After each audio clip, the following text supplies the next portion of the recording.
Hey everyone, we are from Group 1 and I'm Hanif Ismujiwanto. I'm here with my friends. There are Immay Faathyra, Nahda Embun, Divia Nafisaputri, TOPAZ, and HAANIYA. And we are here to present about phonetics. What is phonetics?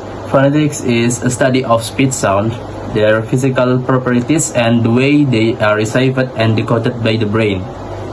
There are three types of phonetics. The first is articulatory. It's based on production. And second one is acoustic. It's based on transmission. And the last one is auditory. It's based on perception. And each types has a different definition. Articulatory is study of the production of speech sounds. It focuses on the speaker side. And acoustic is study of the physical properties of the sound. It focuses on the synthetic speech sound.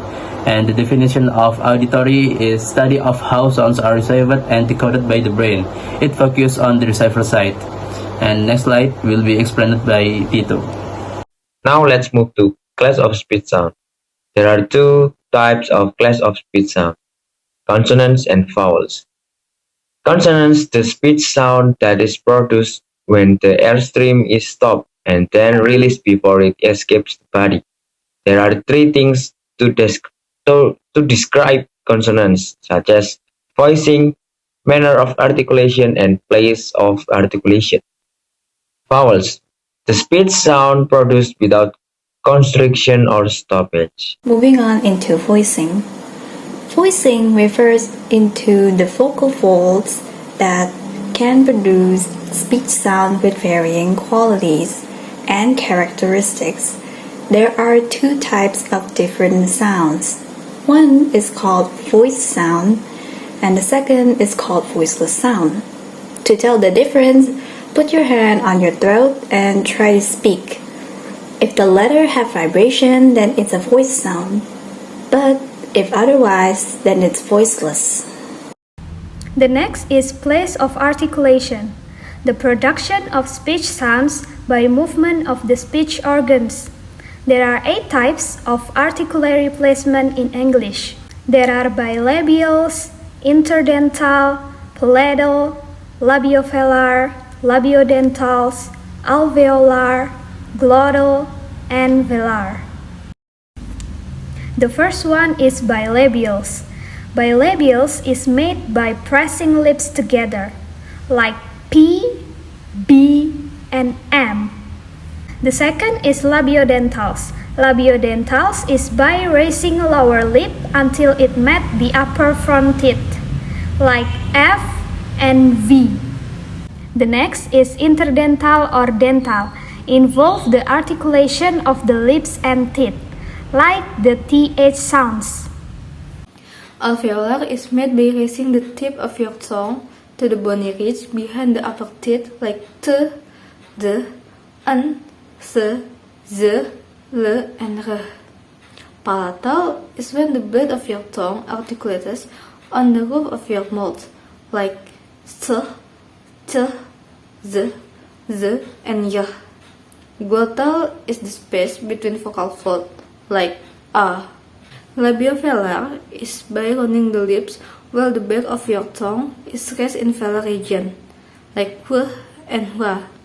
Velar is when the back of your tongue articulates with the soft palate, like represented as K, G, and Ng, respectively. There are other places of articulation that is not used in English, such as euflation. Next, let's move on into the manner of articulation.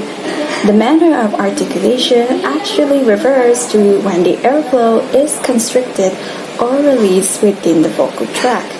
In English, there are 5 known aggressive sounds or voice alveolar sounds, such as 1 is called nasals. Nasals is when the volume is low so that air can pass through the nasal cavity. There are 3 nasal consonants in English, such as mat, and nose, and sing.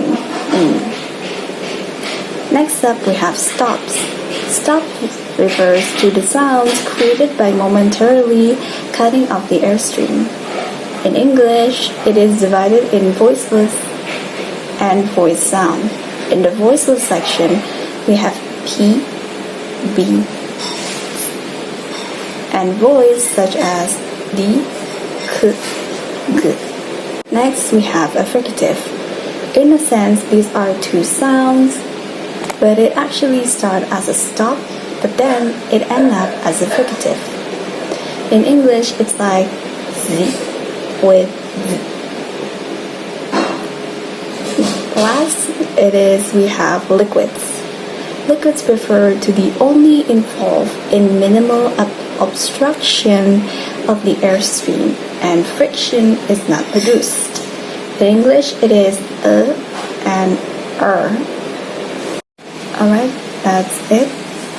Again, thank you very much for listening to us until the very end. Our apologies if we still lacking, whether it is in our pronunciation and many more. And again, thank you.